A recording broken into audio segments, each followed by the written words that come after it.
Right. You got a second still? I do. Lucky day.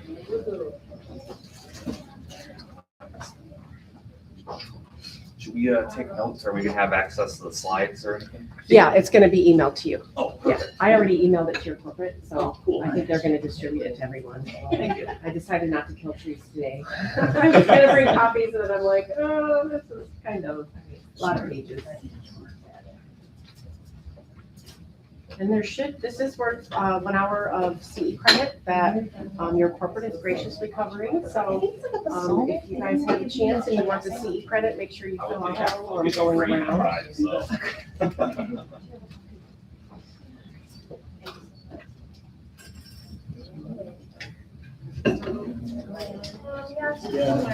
It's right Oh, here. there you go. I just want to make sure.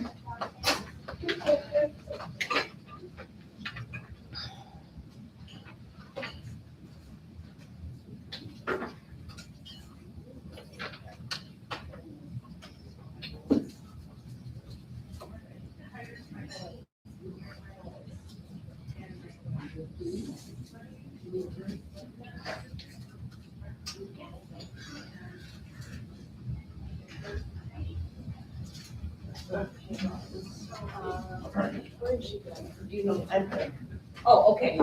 Sorry, can it go that? Tyler, you want to start the sign-up sheet going around there? Is that Tammy?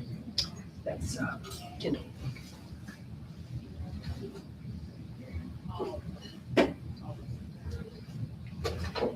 Oh, it's two sign-ins? What's that? Is it two sign-ins? Oh, Where's everyone going around? I think that is for, LMCU. Oh, This one is for Becca, so that's your, Gotcha. credit and then credit. Oh. Yes. Dual authentication. There you go. Anybody else back here joining in? Okay.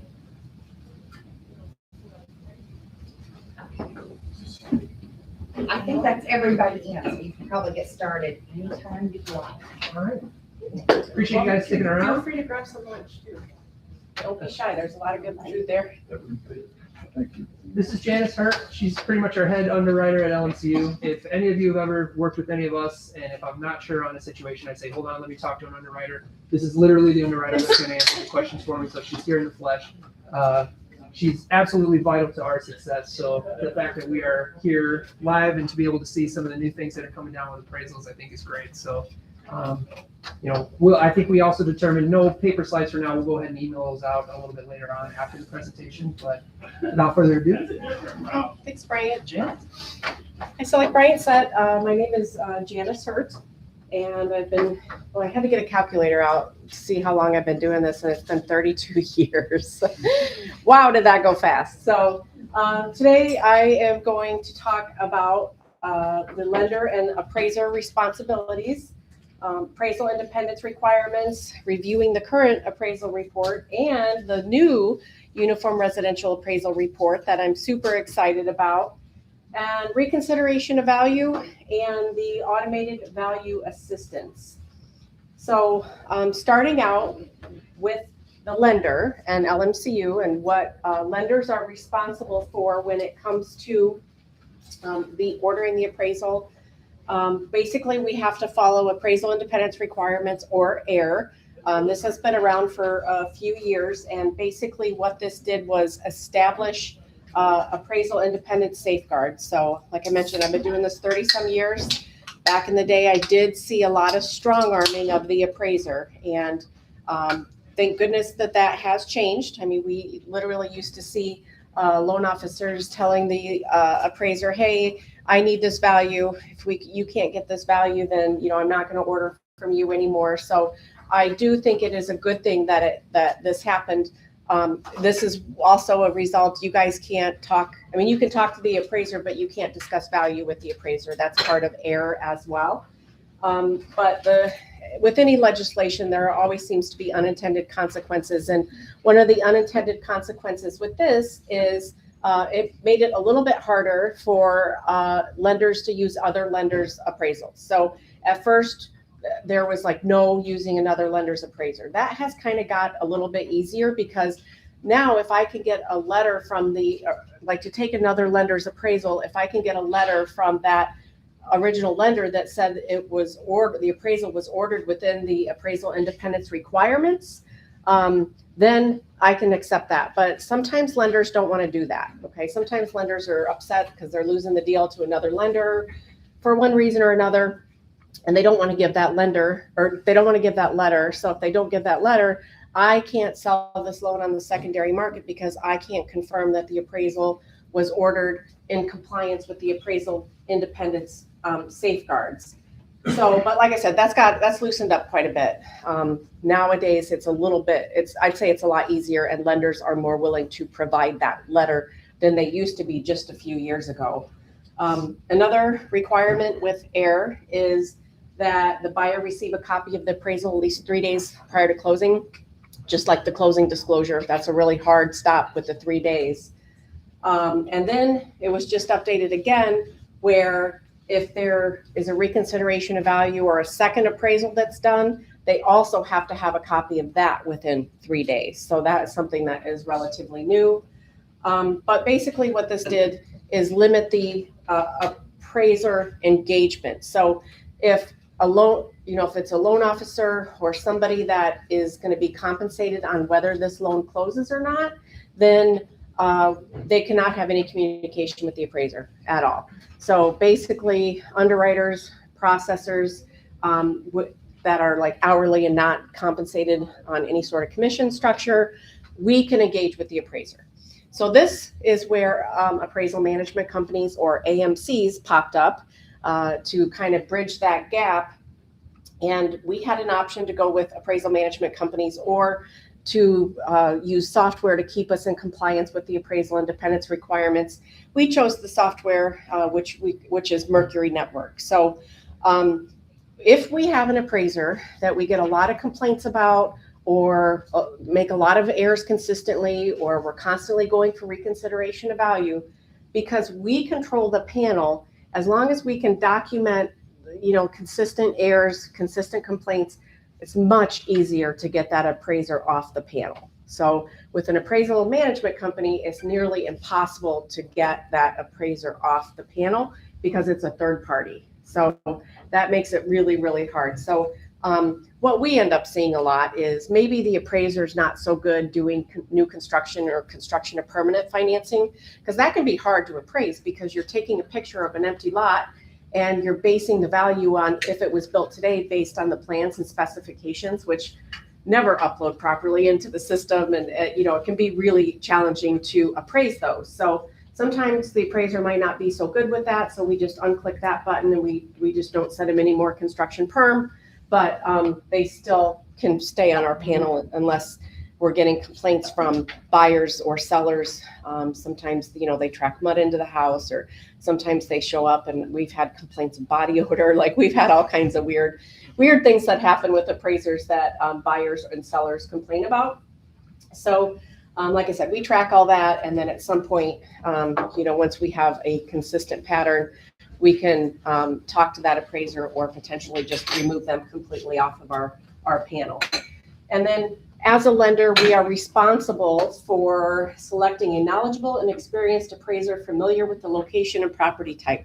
Notice it says nothing about distance. It doesn't say within a 10-mile radius, within a 50-mile radius.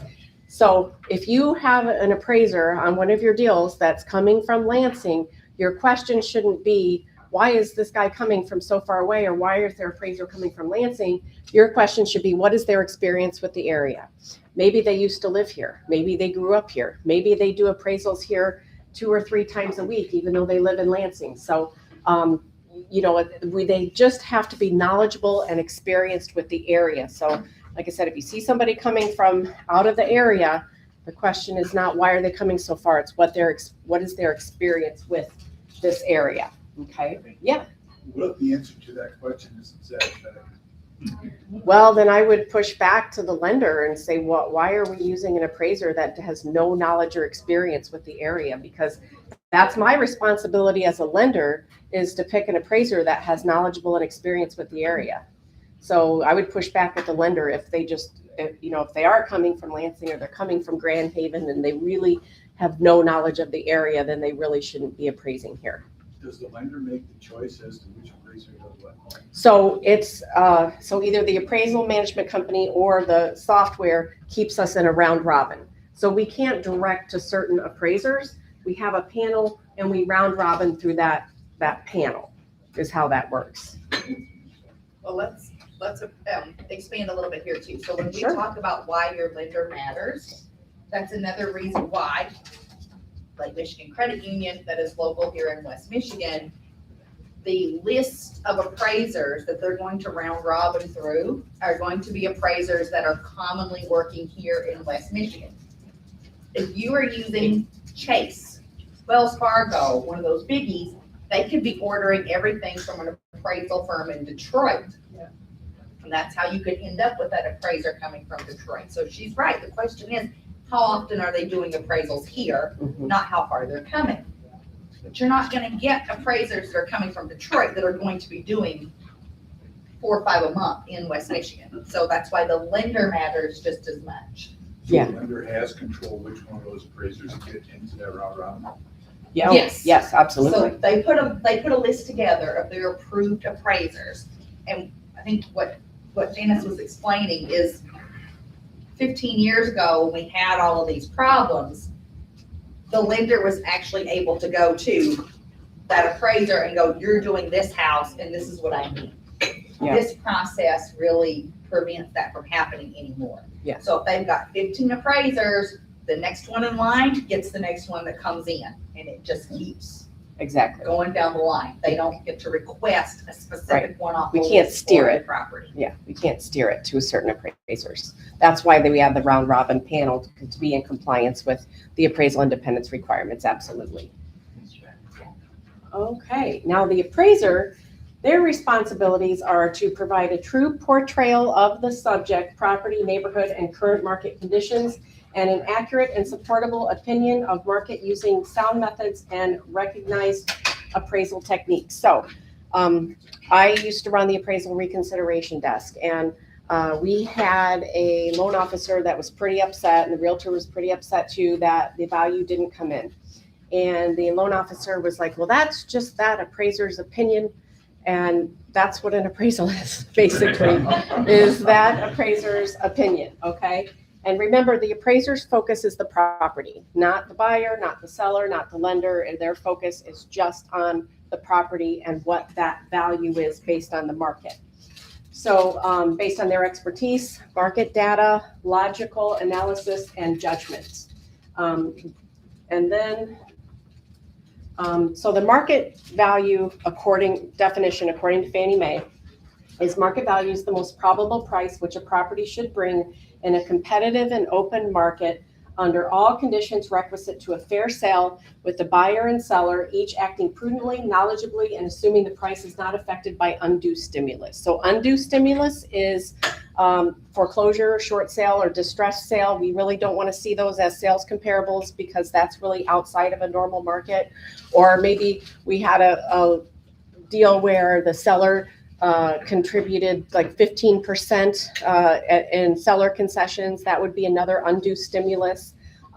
Personal property on the purchase agreement. We see that a lot, right? You guys hate to take the personal property off the purchase agreement, but the reason is it's a coercement to purchase. So you have two identical properties for sale on a lake, same sales price and everything, but this one comes with the jet skis and the life jackets and the canoe, then you're going to buy this one, right? So that's why the personal property has to come off the purchase agreement, because if you don't, then I have to come up with the value of these items and deduct it dollar for dollar from the purchase price. So that's why we don't like to see personal property on the purchase agreement. Just put it on a separate bill of sale, call it good. The lender does not get the bill of sale. Okay, the bill of sale is happening completely outside of our mortgage, so you never provide that to the lender. Okay, so here's the current appraisal report or appraisal form. As an underwriter, I kind of go through and I read through the appraisal, and then when I get to the pictures, like I get it in my mind what I think this is gonna look like, and if I get it to the pictures and it's nowhere near what the appraisal report kind of put in my mind that it was gonna look like, that's kind of a huge red flag. So I kind of, as an underwriter, we go through the report. The black line on the left identifies, the subject property. The appraiser does have to review the contract. So we look at, if, for example, if we're doing a refi of a primary residence and it says it's vacant, then that's a red flag. We got to figure out, okay, is the appraisal wrong? Is the occupancy being misrepresented? What's happening here? The appraiser has to disclose where they're getting their information. So in this instance, they're getting it from the MLS, the township or city website, office records, assessor's office, or other information by the owner. They do have to review the contract in the contract section that specifically says no personal property was included. They do have to review the purchase agreement. They do have to disclose if there's any financial assistance, interested party contributions or seller concessions. And this is where we see a lot of errors. It's a lot of typos sometimes, and we have to go back and have them correct the owner of record. Sometimes that's incorrect, or the property address sometimes, or again, they have to disclose interested party contributions. And then we have the neighborhood section. So, is it location urban, suburban, or rural? Is it declining, oversupply, over 6 months? I know we're not there right now, but market's cyclical. That'll probably come back where we do actually have declining values. And then I do this presentation in Florida, and I think this is kind of a funny joke. So if you're naked on your front porch and the neighbors can't see you, it's rural. If you're naked on the front porch and the neighbors call the cops, it's suburban. If you're naked on your front porch and the neighbors ignore you, it's urban. If you're naked on your front porch and your neighbor is also naked, it's Florida. So I kind of think that's cute. And then the site section, we always want the zoning to be legal or legal non-conforming, which is grandfathered. It can't be illegal zoning. So the site should conform to the neighborhood. Highest and best use should be residential. If it's on a private road, good news on private roads, because we don't need a private road maintenance agreement unless it's USDA rural development, as long as they have ingress egress on title, which is basically a recorded permanent easement to the property. So who's been doing this long enough that you remember going to all the neighbors of the seller, trying to get them to sign a private road maintenance agreement? Thank goodness those days are mostly behind us. So they also have to address if there's any adverse selection or adverse conditions, that kind of thing. And then they have to address it usually in an addendum, because there's not enough room to type in this current report or form that they use. So here we look at, is it attached or detached? Is there any deferred maintenance? If the effective age is significantly different than the actual age and there haven't been updates, then that's kind of a red flag. Is there evidence of infestation? That is where this is discussed. And then there's condition rating. So the appraiser has to do a condition rating of the overall property. C4 is considered average. C2 is an updated property. C1 is new construction, never occupied. C5, not all lenders will do C5. We can do a C5 property, which a lot of times is just kind of like a hoarder house, where if you got in and fixed and cleaned it up, it wouldn't be that bad. But I can only do C5 if there's not anything that affects safe, sound, and sanitary, and as long as there's similar comparables that are also C5 properties. But keep in mind, not all lenders will do C5 properties. C6 is a renovation loan. So we do renovation loans, but C6 is barely habitable, and there's something that affects safe, sound, and sanitary that the appraiser is giving it that rating, and we gotta restructure that as a renovation loan. Janice, can I stop you again? Because we have a lot of new agents in this class. Let's expand on what is a renovation loan. So a renovation loan is basically where maybe we have a buyer that really wants to be in a certain school district, and they can't find the 3-bedroom, 2-bathroom house that they really, really want. So they buy the crappy house, the 2-bedroom, 1-bath, or the house that needs a full renovation of the kitchen and bathrooms, or maybe they need to add a 2nd story. So they buy the house based on the location, and then we finance it as a renovation loan for them to fix it up and make it how they want. Whether, like I said, that's adding bathrooms, bedrooms, 2nd stories, all that. So the acquisition cost of the house is the purchase price plus the cost to renovate. And then the appraiser appraises it as if the work has already complete and what that would be done today after the renovations. Okay, so we can do that with as little as 3% down on renovations. So, I think that's a great loan if you have buyers that are really struggling to find the house that they want, but they can find a crappier house and make it the house that they want. So if you're talking to Brian or one of the loan officers, you'll know that referred to as a 203K. That's what a rental loan is. Well, that's FHA. FHA is 203K. Okay, We- so conventional, you just call it rent out? Fannie Mae home style renovation. So it's a home style renovation is what we call it. Yeah. Or we have other programs too, but the 203K term is just for Just for FHA. Yep, absolutely. Okay. And then the appraiser also has to give it a quality rating. Again, 1 through 6, with 4 is considered average quality, where like a Q1 is new, like designed by an architect, that kind of thing. Q6 is just basic quality at a lower cost. So sometimes builders will build the very lower end, minimal type of home without anything fancy. Sometimes a Q6 is maybe a cabin that's not suitable for year-round occupancy, which we can do that as well, as long as they're similar comps, and that they have to have running water. They might not have a heat source, but they still have to have running water, electricity, bathroom. It still has to be, again, safe, sound, and sanitary. Okay. And then the appraiser has to bracket. So we always have to have a comparable that sold higher and a comparable that sold lower. And then the appraiser, each comp is compared to the subject. We're not comparing comp 1 versus comp 2 or comp 2 versus comp 3. It's always each comparable versus our subject property. And the appraiser adds, if the subject has a feature that the comp does not, then the value of that feature is added.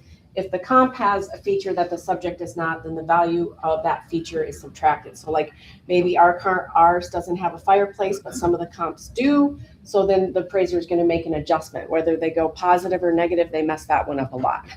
So it's easy mistake to make. So a lot of times when we underwrite, we're looking at the comps. It's like, oh, they made a negative adjustment here, and they really should have made a positive adjustment. So that is how they come up with the value at the end. So like in this example, we've got appraiser did a good job, got all comparables under a mile away.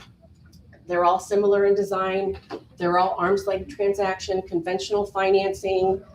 So far so good, until we dive into the rest of the report. And we never really want to see across the board adjustments. So in this instance, we've got across the board. He did a good job using all ranches, because ours is a ranch. So at least, we have a lot of bi-levels here in Michigan, and tri-levels, multi-levels. If we're having a multi-level, they really should use comparables that are multi-levels. So preferably all of them should be multi-levels, but sometimes, they throw in a 2-story or a ranch in there, and it's like, well, at least 3 of the comps should be multi-levels. And there's no rule that says that they can't use more than 3 comps. Like, I love it when I see an appraiser use 5 or 6 comparable sales, because it just kind of well-rounds it a little bit versus just using these 3.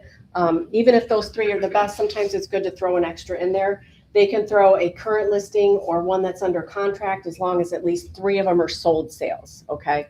So after they have 3 sold sales, then they can throw, like I said, a pending sale or a current listing in there. But I like it when they have 5 or 6 sold sales as comparables. But look what they did here under the conditions. So ours here is rated a C4. They used all comparables that are C3. So I have an across the board adjustment of a negative 15,000. So, the appraiser really should have used C4. Okay. So, but since they didn't, they used all C3. And then another thing that really confuses buyers is this section right here where it talks about the basement. So a lot of times buyers will get confused and be like, hey, I'm buying a 4-bedroom house. Why does my appraisal say it's a 3-bedroom? Well, that 4th bedroom is in that basement line right there with all these little shortcut acronyms that make absolutely no sense to a buyer or seller. And they don't really realize that the value of that below grade bedroom is showing up in the next line. But with the new appraisal form, they fixed that. So right now, that's why buyers get so confused, is because the below grade is on a completely separate line with all these acronyms in there. And again, the appraiser did an across the board adjustment of a negative 25,000, negative 15, negative 20. And that's because we have a basement, but none of it's finished. All the comparables have finished basements that include bedrooms and bathrooms and finished areas. So really the appraiser could have picked better comparables that are more similar. And then the adjustments at the bottom. So we've got net and gross adjustments, and somebody somewhere came up with a rule and said that the net adjustments can't exceed 10% and gross adjustments 25%. But that just is what somebody came up with, and it kind of stuck. It's not really a rule anywhere. It's not part of selling a loan on the secondary market at all. What I look for is adjustments above 30-some%. Like if it's 30, 35, like total adjustments, that just tells me that the appraiser probably could have found more similar comparables. Because if they're making that high of a percentage of adjustments, then those probably aren't the best comps. Okay. Yeah. Are you gonna be able to give us a list of adjustments for architectural styles and bedrooms So- and garages? Okay, so I am actually going to talk about that because there's no standard adjustment. I wish there was, but when I talk about value acceptance, I'll show you how we know as an underwriter whether they're outside of what other appraisers use. Yeah, because like a fireplace here, I mean, I see $500 a lot, but if we were in a different area, like if we were appraising in the UP, I would give that fireplace $1,000. You know what I mean? And it really depends. It can vary so much, not only from area, but from appraiser to appraiser. So I wish there was a standard, but there's really not. We will definitely take everything that she says and learn from it, but we actually do have a sheet. Oh, good. It may not be in the drive, it may not be exact. But it'll give you an idea. But it does give you an idea. And Oh, for instance, good. we've always said 10,000 for every extra garage stall. But Yeah. I see on here, I think he actually did 15. Yeah. You've got that 2-car to a 3-car. So this one's Farmington Hills. So, Right. yeah. And, you know, you can see there, they've got 8 for patio deck, which is about, I think, what we have down for that too, but we actually do have a cheat sheet. Oh, nice. There you go. Okay. And then the reconciliation section. So it should be as is unless it's subject to completion or subject to repairs. That's always one of the first things we look at is, okay, is the appraisal, as is, or is it subject to completion or repairs?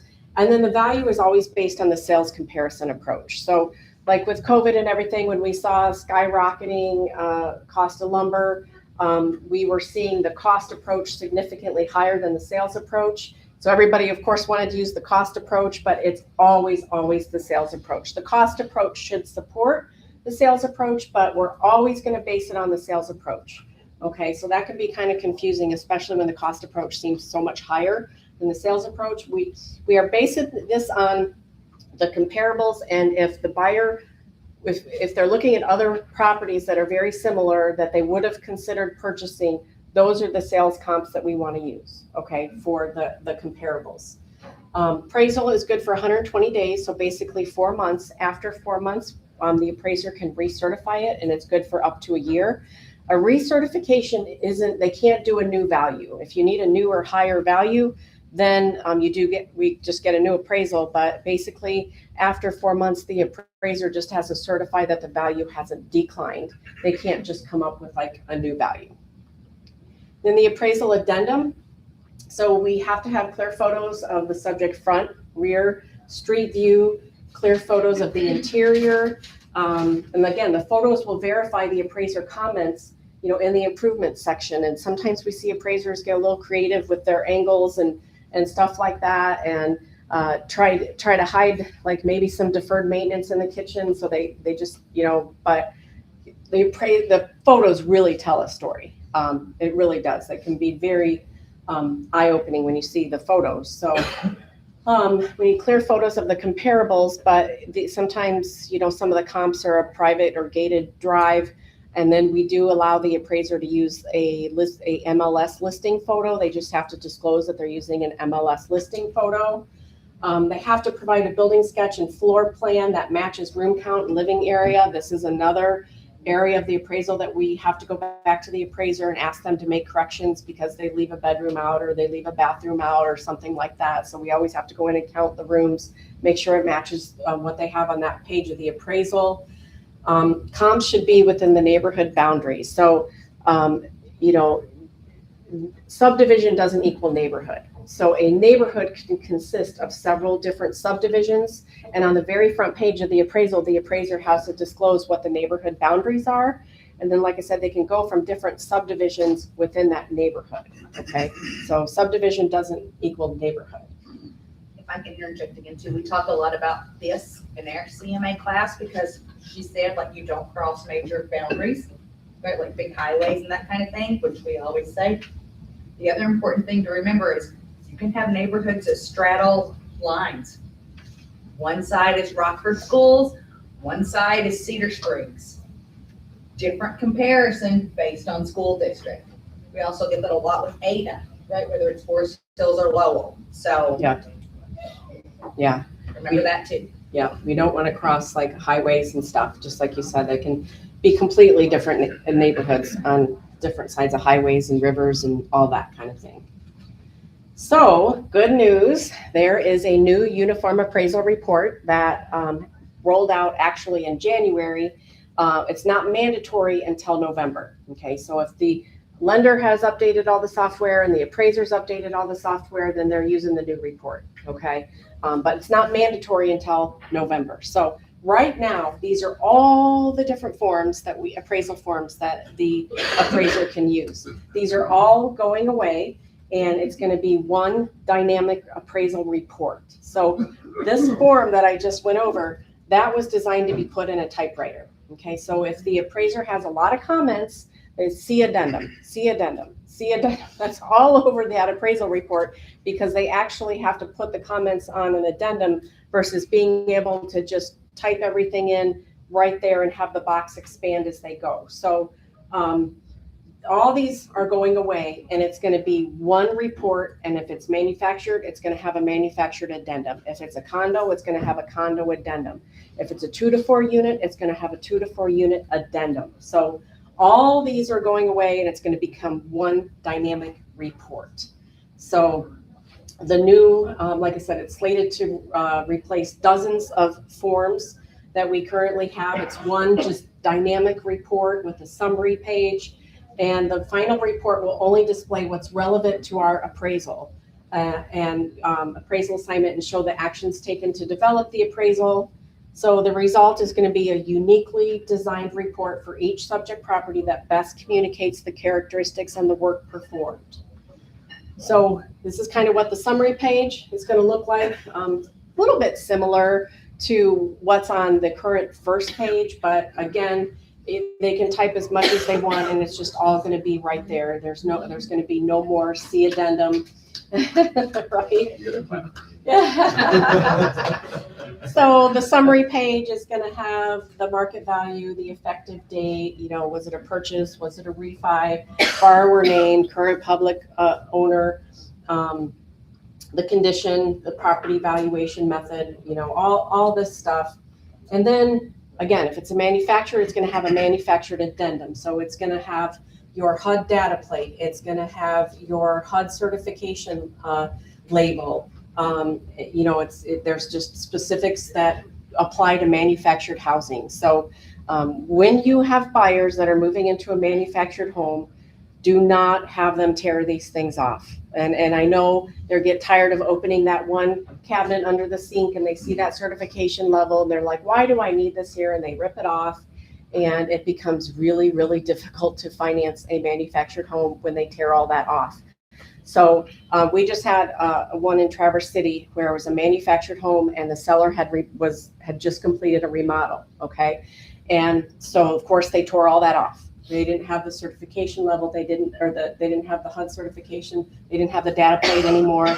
And we were having a hard time financing it, and we tried to pull what's called an IBTS report, where that is kind of the public record where they can research it and try to find this information. Once these certifications are gone, the IBTS report came out inconclusive and had nothing there.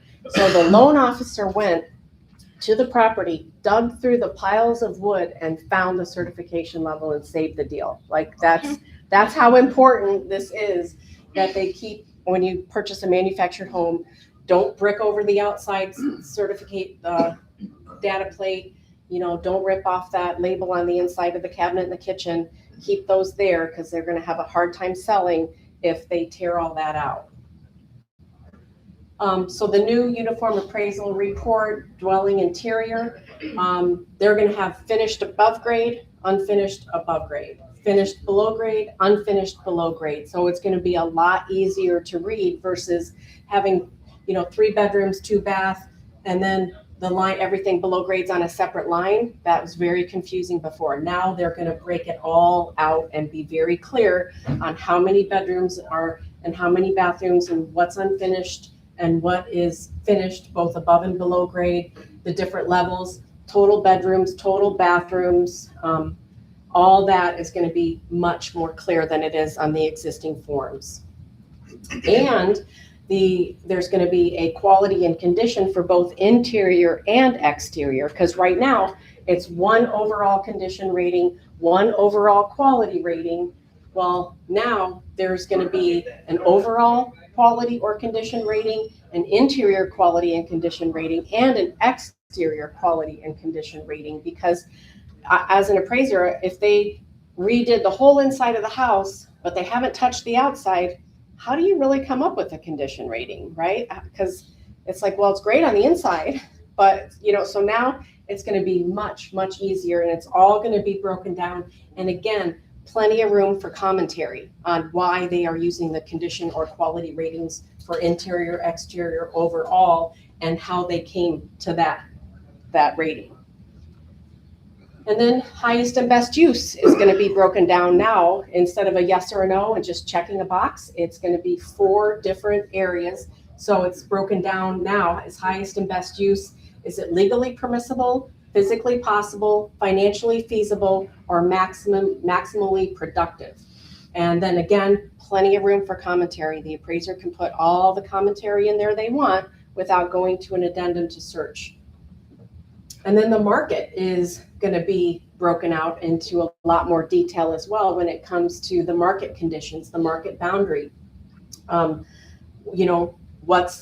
the lowdown basically? What were the days on the market? We're no longer just checking a box, but we're actually providing commentary on the trend.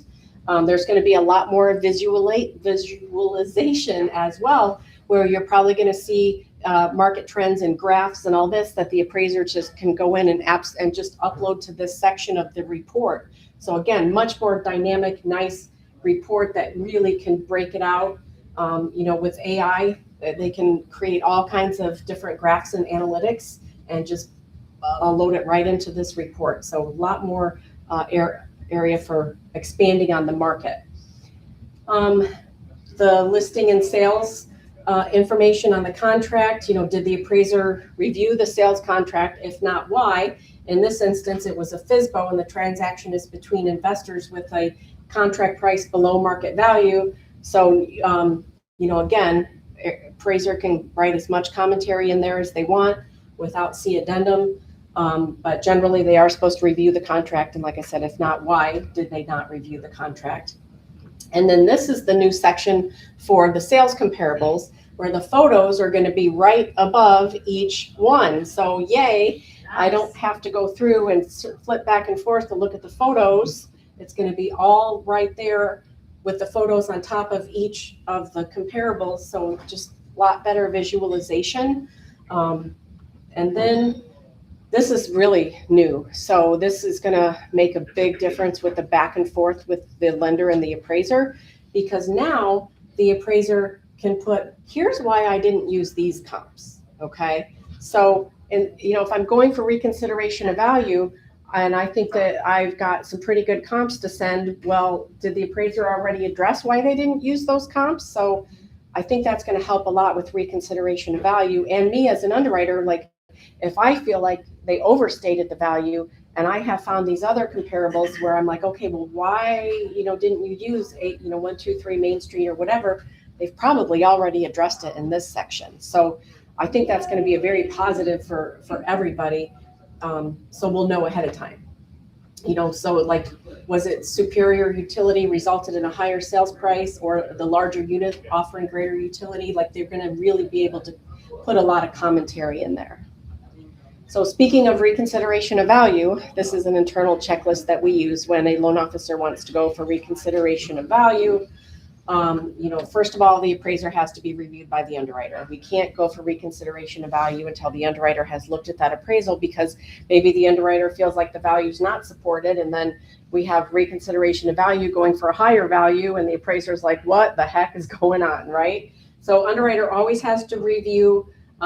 The additional comp should have sold before the appraisal date, but what happens? Appraiser goes out today, tomorrow, the perfect comp next door closes and becomes a viable sales comparable. So not all lenders will do this, but at LMCU, what we like to do is, okay, so the loan officer, you guys came to the loan officer and said, hey, there's a new comp. I really want to use this comp. So the loan officer sends it to the reconsideration of value desk. We look at it, we're like, ooh, that's a pretty good comp.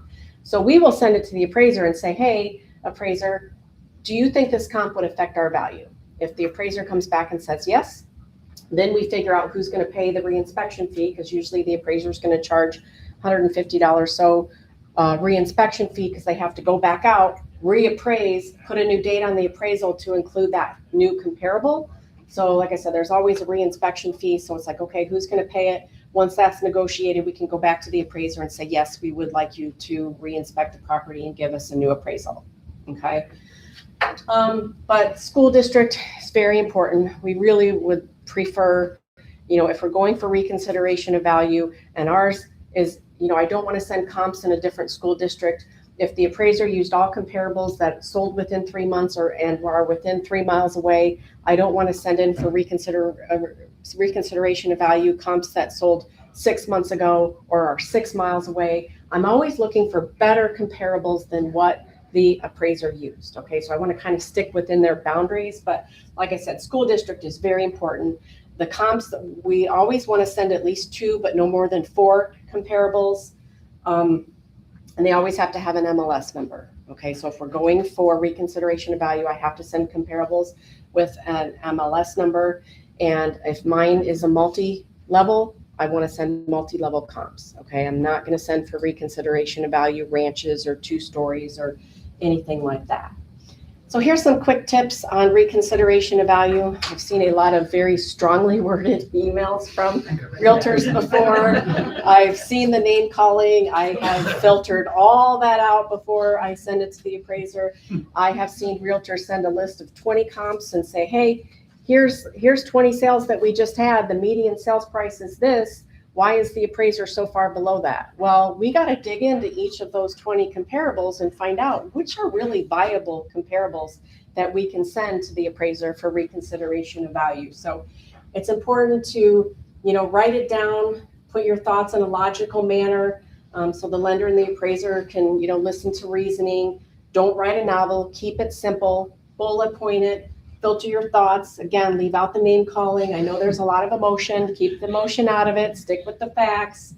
Provide specific support. So be specific why the value is different in your mind. The appraiser might have made some clerical errors, which again, I talked about that all the way through. How many times in this section and that section, I got to go back to the appraiser and ask them to make corrections. But focus on critiquing the meat of the appraisal, which is really comp selection and adjustments given or not given. On top of picking apart the comps, be sure to supply, this says 1 to 2, but really 2 to 4, similar comparables. Be humble, because you might be right, but you might be wrong. Bullet point, I mentioned that, ask questions. So after you present your point, ask the appraiser to explain why certain adjustments were or were not made. So as an example, comp 2 is located next to a gas station, but no adjustment was given. This may have been a clerical error on part of the appraiser. Why did the appraiser not make an adjustment for adverse location? Okay, something like that. Don't pressure, and have a nice opening paragraph, after reviewing the appraisal. We would like to request further clarification, blah, blah, blah. And then a closing paragraph, we ask for the appraiser to take a second look at the information above as it relates to data and adjustments in the appraisal report. We appreciate your time and consideration. Please let us know if you have any further questions, okay? So that is reconsideration of value. We have a pretty high success rate actually with so 8 out of 10 requests that come into appraisal reconsideration actually get sent to the appraisal. I mean, sometimes the comps just aren't there, right? And again, it's all about the sales comparables, and just sometimes they just don't support the value. I see that a lot with construction of perm loans, where they're overbuilding for the area and the value's just not going to come in, okay? But 8 out of 10 of those, about 36% of the time the appraiser does increase the value, and a lot of that is because we will send that new comp that sold after, and potentially get a second appraisal there. I find that appraisers are a lot more willing to adjust the value if they have new information that wasn't there when they originally did the appraisal report. So like I said, a little better than 1 out of 3, they do end up adjusting the value. If you take out new builds, how many value reconsiderations do you think you're actually getting right now? I don't see that many. What do you guys think? Because I feel like I see it mostly on on construction perm. That is really the majority of.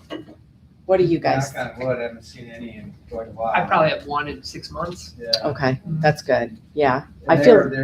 if you come up with good comps, they do get looked at and seriously looked at and back to the appraiser. If you don't have good comps, or you're throwing a ranch and you're throwing multi-levels in there, that's not even gonna make it to the reconsideration.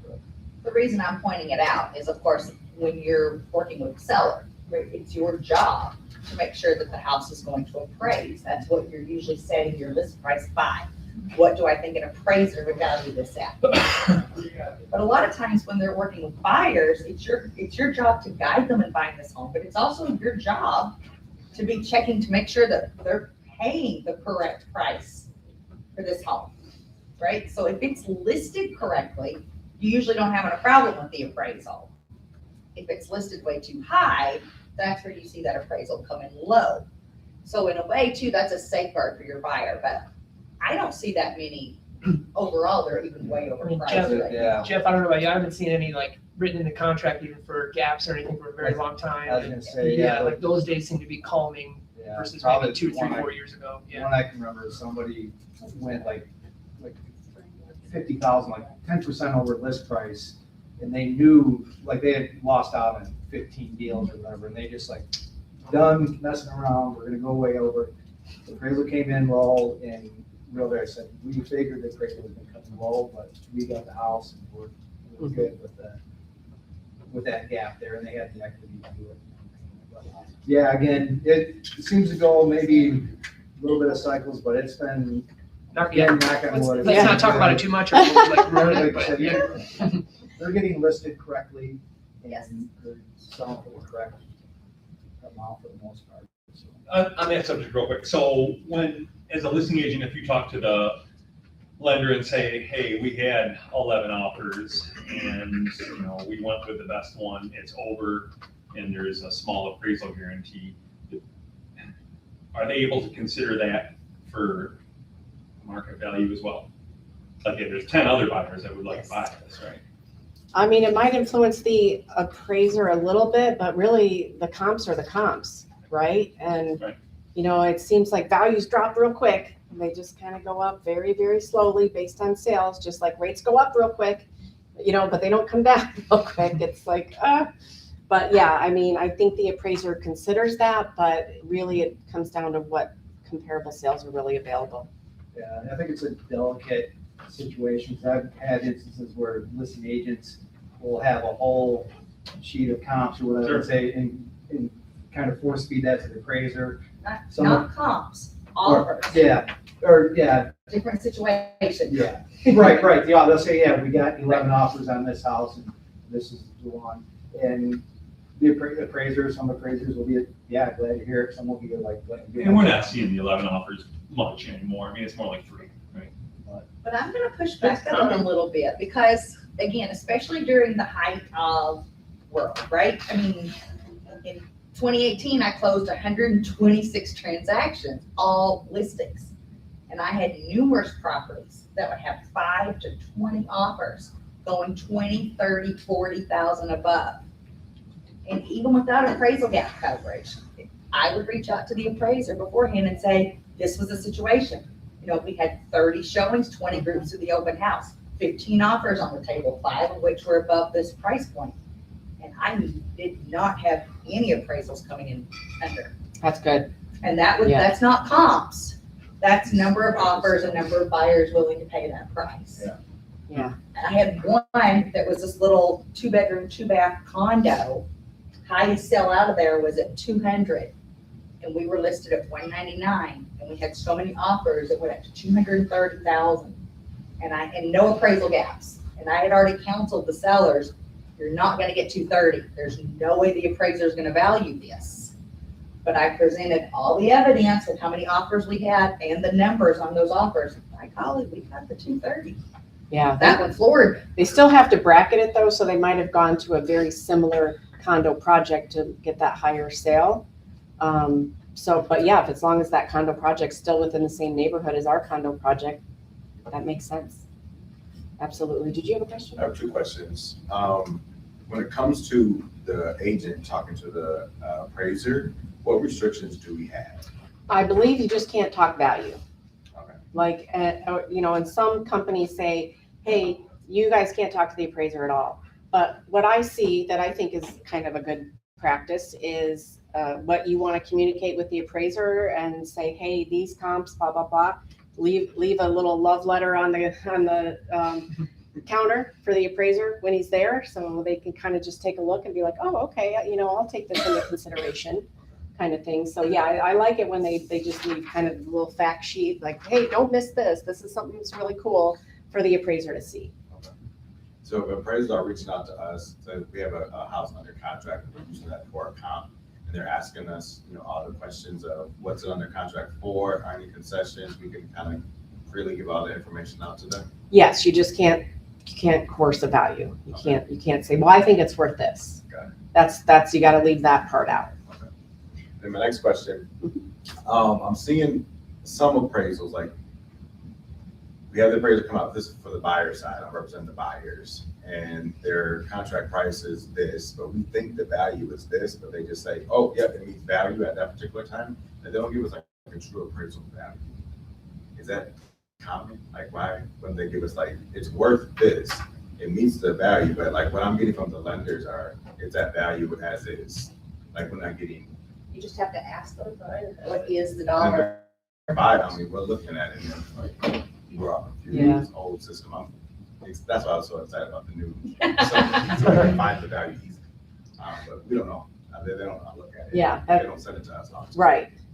But yeah, just sometimes you can really, like she's mentioned, just kind of Just be ask. You specific. just have to And, hard line. like, yeah, what's the Buyer actual paid value? for it, I wanna know what it's worth, send us the value. Yeah, when I sold my house, when I sold my house, they wouldn't tell me what the value was. And I'm like, I'm in the business, I want to know. Like, come on, and they wouldn't tell me. Got They just said the same thing. It came in. But that's Yeah, because she was the seller, Jason, you're talking she about wasn't the- entitled to it. You want to know is on the seller side what the appraisal? The buyer Buyer. side, Buyer. The buyer would always get a copy. they of get a copy of it. Yeah, the And buyer they should, can you forward should it to know. you, but they, like say, I can't find it, just have them forward it. Yeah, the buyer side's completely different. Like you should be able to know what the appraisal came in at because the buyer technically owns that appraisal. This is off topic, but it brought up another question that I have too. So in your system, how long does it store appraisals for a property? Yeah, as long as you mean like with us to go look at it? If I was using LMCU to buy a house and I bought the house and we had the appraisal, how long do you hold on to that electronic document? forever, right? I mean, Yeah. Yeah. I haven't seen one, we can pull up archive, we can pull up title work, Yeah, whatever's in that file, that's stored. I don't know if they probably archive it at some point, but. I know we're legally have to keep it for like 10 or so years at least, 7 but or 10 years but comes to yeah, mind, yeah. yeah, but we definitely keep it. If it's been in the last, I guess, 5 years, we can probably pull it up. Yeah, somebody can find it for us. And if it's been more, then if we have to get it on the archive, it might take a couple. Yeah, years or but something. 10 years ago, I mean, the values were like Yeah. almost But if double. somebody wanted But it, the, yeah. well, the reason I'm asking is there are situations too. So let's say, for instance, right? I have clients that I have worked with, did not help them buy the house. Maybe they bought the house 4 or 5 years ago. Now you're gonna sell it, right? And you go to pull all your information. And the previous MLS card says one amount of square footage. The township or county or whatever has an entirely different amount of square footage. If you need to know what you're actually dealing with, I have went back and said, who did you get the mortgage through? And if they come back and they say LMCU too, right, then you can reach out to them or your buyer may have to do it. But they can have them send them another copy of the appraisal, which is going to have the actual square footage on it. So a lot of times it'll have that missing data that you need when you're trying to list a home.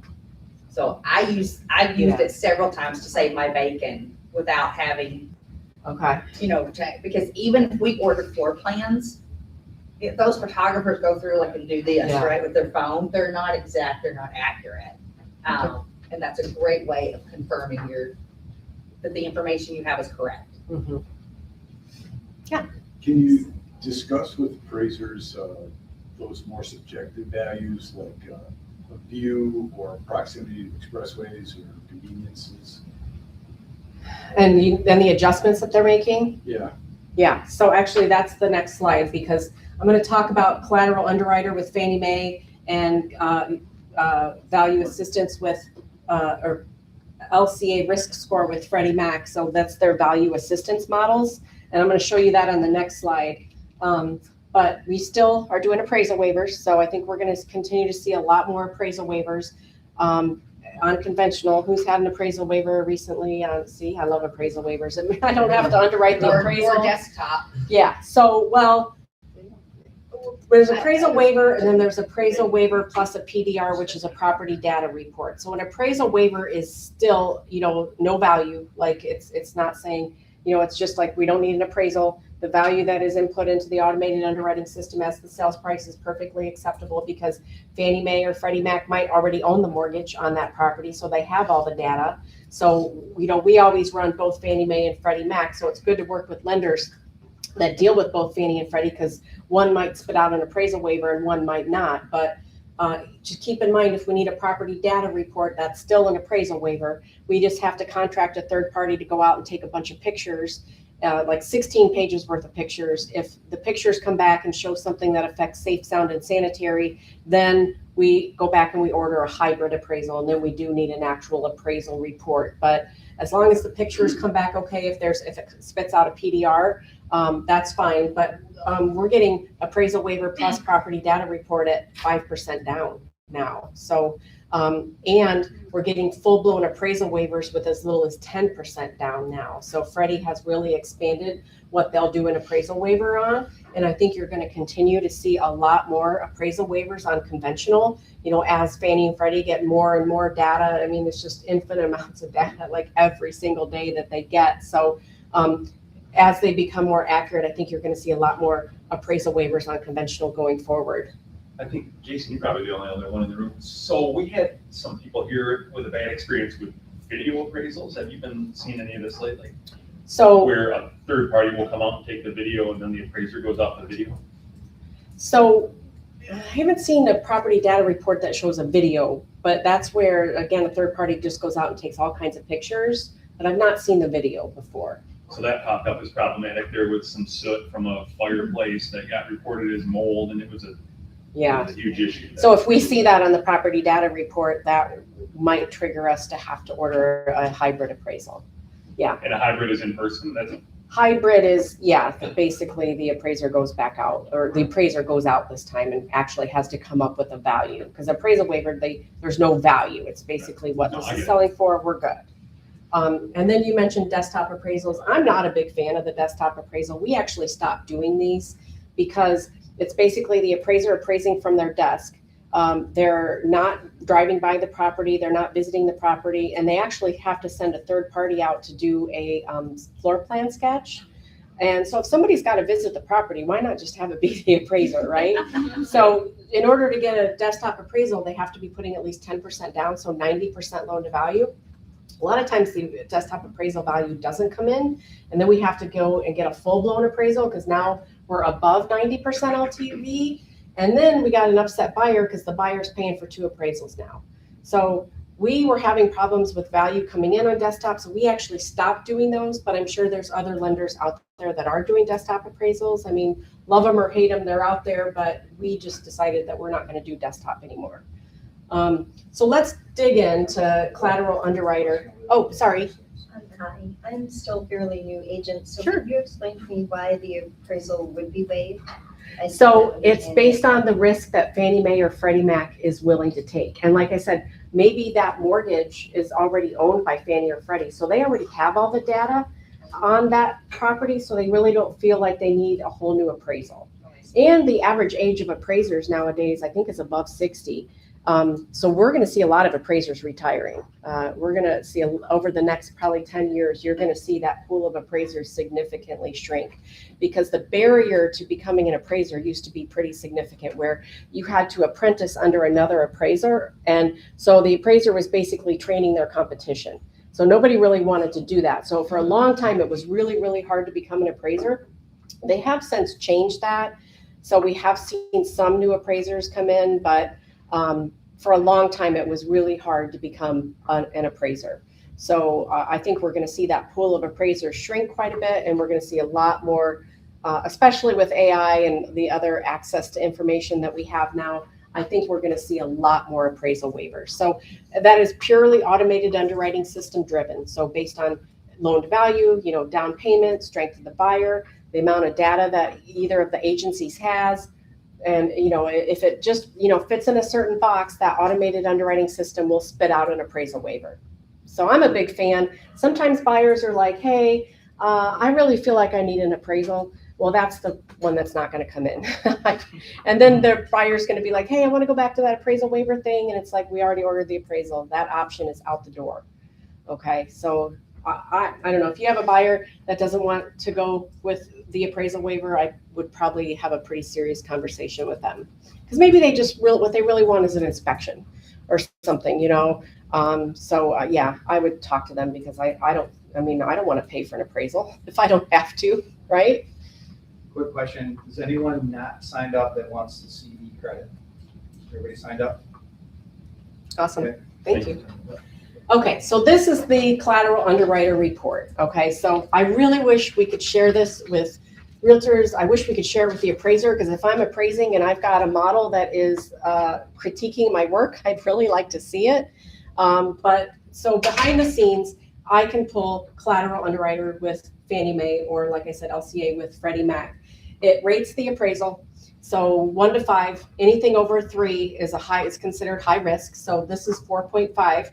And it will tell you on the side that the reason, there's a heightened risk of overvaluation. Well, now it flags it if there's a heightened risk of undervaluation too. So if I run this report and there's a heightened risk for undervaluation, I know that I stand a good chance of having a successful reconsideration of value, right? And this is just a model, it's not perfect. So I, as an underwriter, if I want to approve over, 3 risk factor, I have to document why I feel like the value is supported.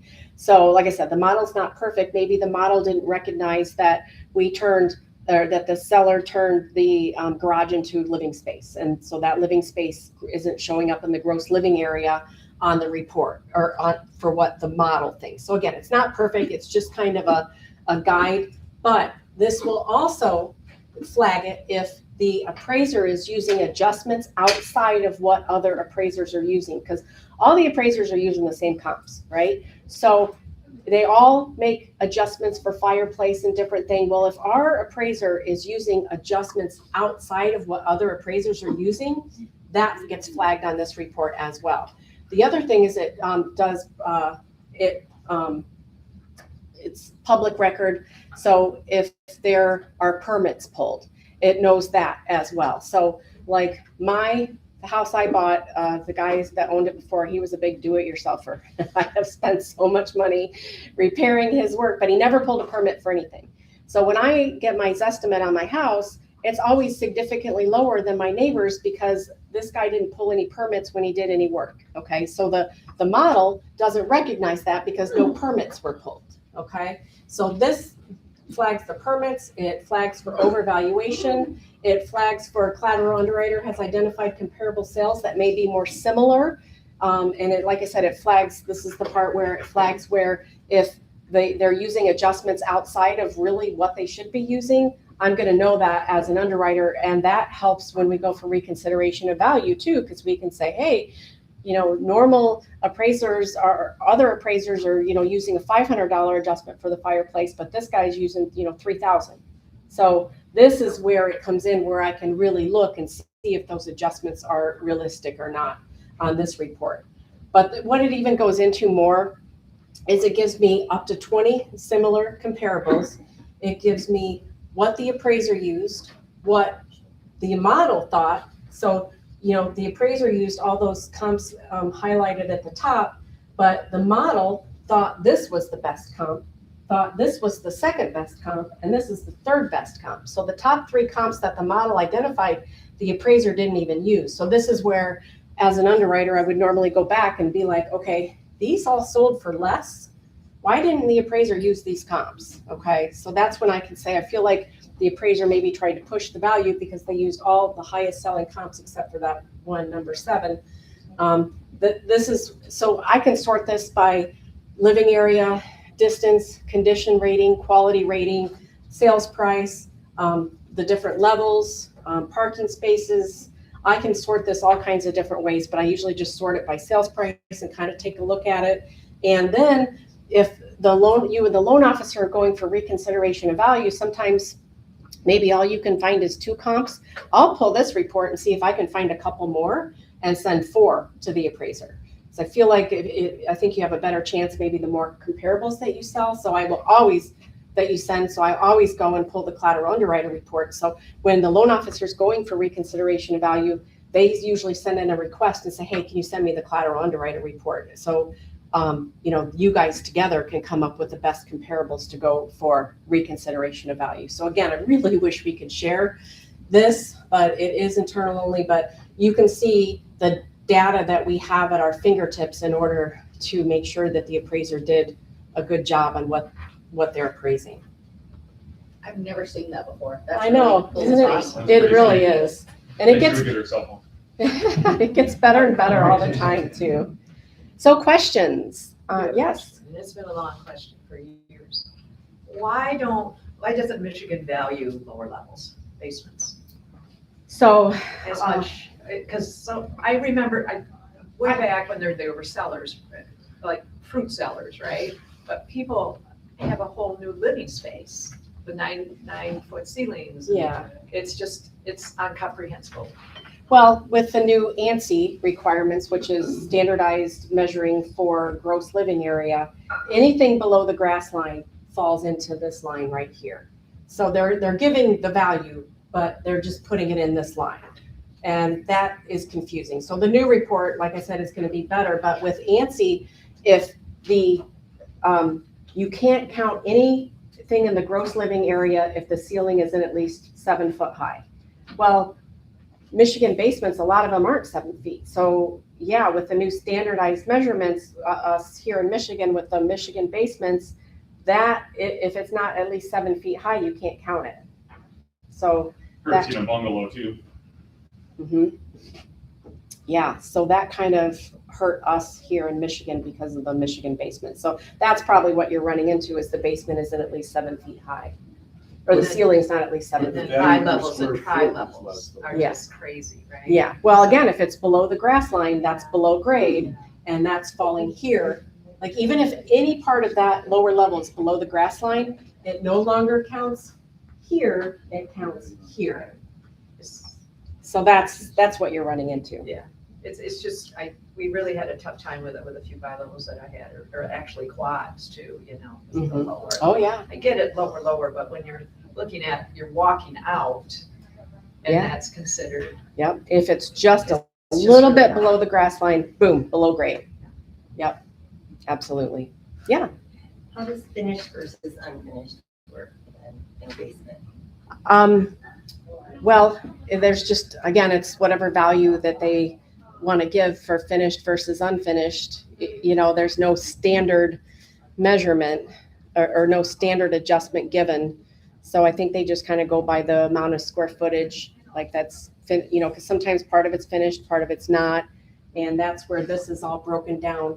But on the new appraisal report, it's going to be way better where it actually talks about finished above grade, finished. So it's going to be a lot more clear. And I think it's going to be better when it comes to value, and better for the buyers and sellers buyers to understand where that value is coming for each finished and unfinished. So I think it's going to be a lot easier on the new appraisal report to understand than it is now. I'm just trying to figure out on my end how to help the client value that. Liberty, I can help you with that. We have it on our cheat sheet too. Yeah. Yeah, there's formulas for that. Okay. Nice. And there's a lot of things that have changed now because, and I'm gonna ask you right now too, it used to be, in general, we saw that an appraiser would give about 10,000 in value for an additional bedroom.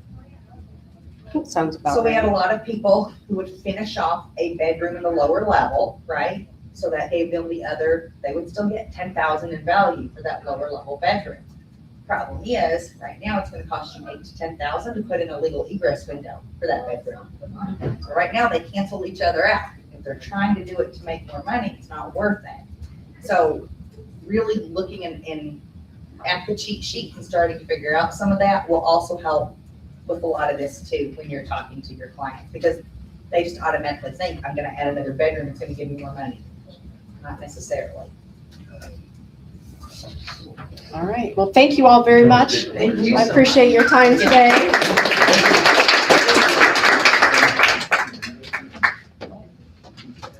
Yes, we'll call it as calculators right now. Yep, sure is. Put in a, Oh, thank you. That is so awesome. Thanks, Janice. All right. Safe travels on your I rush am back. fine. It's somewhere in one of my archives.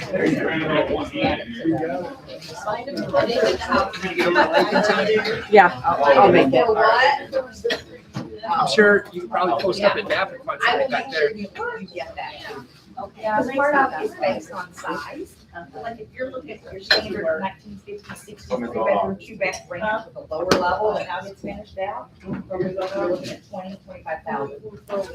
If you're looking at one of the more built in the 2000s, right, maybe 3,000 square feet, finished out lower level, you're looking at about. Yeah, I'm sorry, I gotta run to an appointment. I'll text you later. Okay, or you can go through Bryant, and he can send it to me. Yeah. All right. You wanna get her? Yeah. Tanya, if you want to, you're good? Okay. All right, thanks, guys. Thanks, Janice. But Oh, yeah. overall square footage of the house. Okay, so 3,300 above grade or including lower level? Okay, so 2,200 above, based on that size, you're probably looking at about 5, maybe 7,000. Heavy lower level.